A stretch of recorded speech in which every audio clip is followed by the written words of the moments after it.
उत्तर प्रदेश ही ज्यादा प्यारा है। राम का आना, कृष्ण का आना, वीर बहादुरों का आना हमारे यही उत्तर प्रदेश में हुआ है। बड़े सौभाग्य की बात, जब राम कृष्ण जैसे आकर के चले गए हो, वहां हम लोगों का भी जन्म हुआ है। और देखो बताया है सुखदेव ने, मथुरा में एक राजा हुए हैं जिनका नाम पड़ा आहुक। और इन आहुक के घर में इनके दो पुत्र हुए, उग्रसेन और देवक।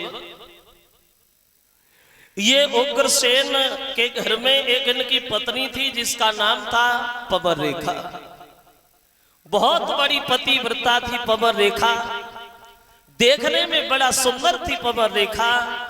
और इसका एक नियम और था पवन रेखा का, जब ये पवन रेखा सुबह को जगती थी तो सबसे पहले अपने पति के चेहरा को देखती थी, पति के दर्शन करती थी, उनके पैर छूती थी, उसके बाद घर में कोई दूसरा काम किया करती थी। सबसे पहले पति के पैर छूना, उसके बाद घर में कोई दूसरा काम करना। वैसे क्षमा चाहेंगे इतनी भीड़ में जो हमारी माताएं बहनें बैठी हैं, अगर हम ये सवाल करें, इन लोगों में ऐसी कौन सी स्त्री है जो रोजाना उठ के अपने पति के पैर छूती है?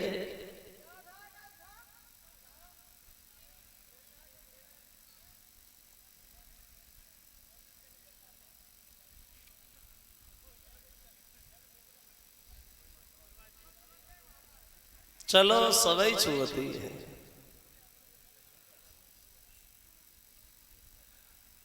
और अब तो पति के पैर छूने का किसी के पास टाइम ही नहीं जो पति के पैर छुए जाए। इधर जई नहीं मालूम परी सूरज मुदे या नाय मुदेता से पहले सोई गए। सवेरे ने 6-6 बार जगाओ तो इतने की आंखें खुलती, आंखें खुली जाए तो पति के पैर का नसीब भाजे के शीशा उठाती सो तो विधि आता ना चली गई इधर उधर।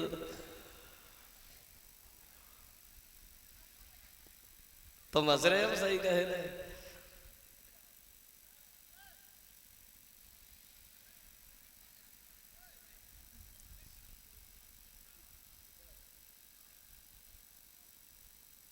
पहले की पत्नियां अपने पति से बड़ा हित करती थी, बड़ा प्रेम करती थी मतलब थी पहले भूतकाल में, अब नहीं है। अब जमाना बदल गया है। वो ऐसा नहीं है कि आजकल स्त्री अपने पति को ना चाहती है, चाहती तो है, लेकिन अब चाहती है थोड़े समय तक। कब तक के बोले? तब तक के जब तक। आज की स्त्री को दो चीजें पति में दिखाई देती है तब तक खूब मानती है। दो चीज कौन सी? एक शरीर में ताकत और जेब में पैसा, तब तक खूब मानती। बिना मांगे रोटी तैयार, बिना मांगे पानी तैयार। कब तक? जब तक जेब थोड़ी उचकी उचकी सी बनी रहते तब तक। एक कवि कहता है, अरे नारी प्रेम गवैलो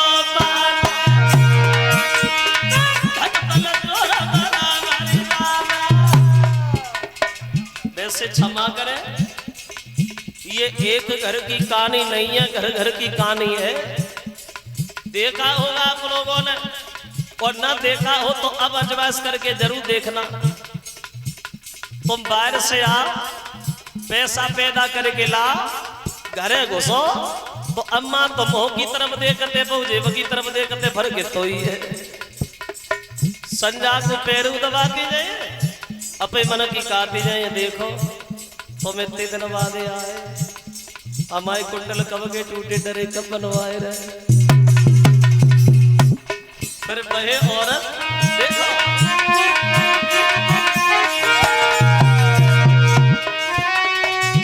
अरे धन बल कब हुई रात, प्रेम घटी रात, नारी को भाई बस बोले करवे बोल गए मरी याद खला।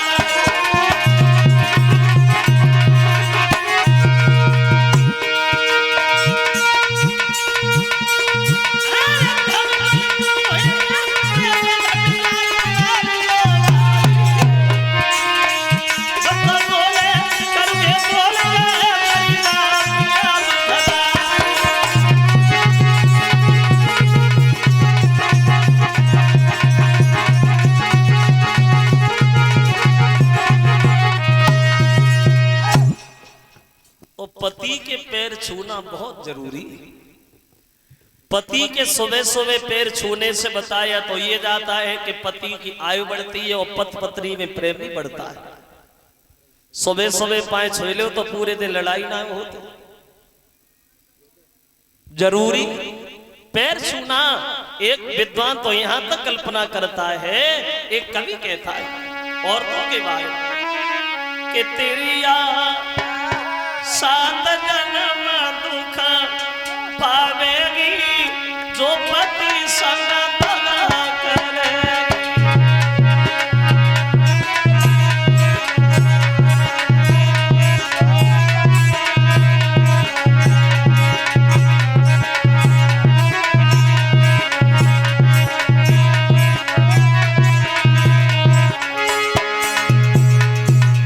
देखो जो स्त्रियां अपने पति के साथ द्वेष भावना रखती है, जो महिलाएं अपने पति को छोड़ करके दूसरी की तरफ गलत रेखा डालती हैं, उससे कभी शांति नहीं मिलती।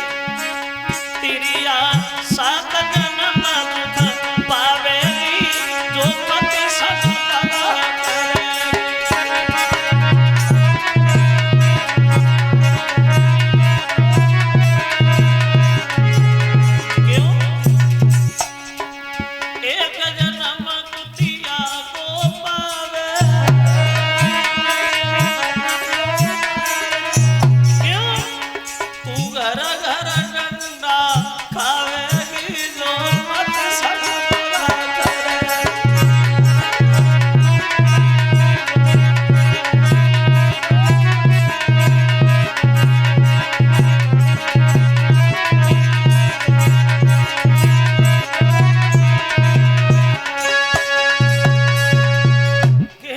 मतलब है तो इन उग्रसेन की पत्नी का ये नियम था, रोजाना सुबह को उठ के अपने पति के पैर छूना।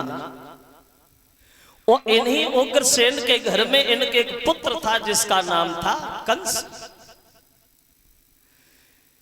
जो पवर रेखा के उदर में था कंस। तो जब पवर रेखा के पेट में कंस था तो एक दिन ये पवर रेखा अपनी सहेलियों के साथ बाग में गई है घूमने। तो उस बगीचा में वो राक्षस भी घूम रहा था, दुर्मिन नाम का राक्षस। और जब उसकी छाया इसके गर्भ पे पड़ी है तो इसके गर्भ में वही बातें आई जो राक्षस के अंदर थी। क्योंकि गर्भवती स्त्रियों को कभी जब तक बच्चा पैदा न हो जाए तब तक अपना घर छोड़ करके दूसरे के दरवाजे पे नहीं जाना चाहिए। गर्भवती स्त्रियों को कभी घर के बाहर नहीं निकलना चाहिए। तो उसकी छाया इसके गर्भ पे पड़ी है, ये लौट आई घर पे। मगर समय के अनुसार जब पवर रेखा के घर में पुत्र पैदा हुआ तो जब लड़का पैदा हुआ तो मां असगुन बहुत हुई, असगुन। और एक बात जरूर ध्यान रखना, जब घर में सपूत पैदा होता है तो सगुन दिखाई देते हैं, और जब कुल कपूत पैदा होता है तो असगुन ही नजर आते। जब लड़का पैदा हुआ तो असगुनों की झड़ी लग गई।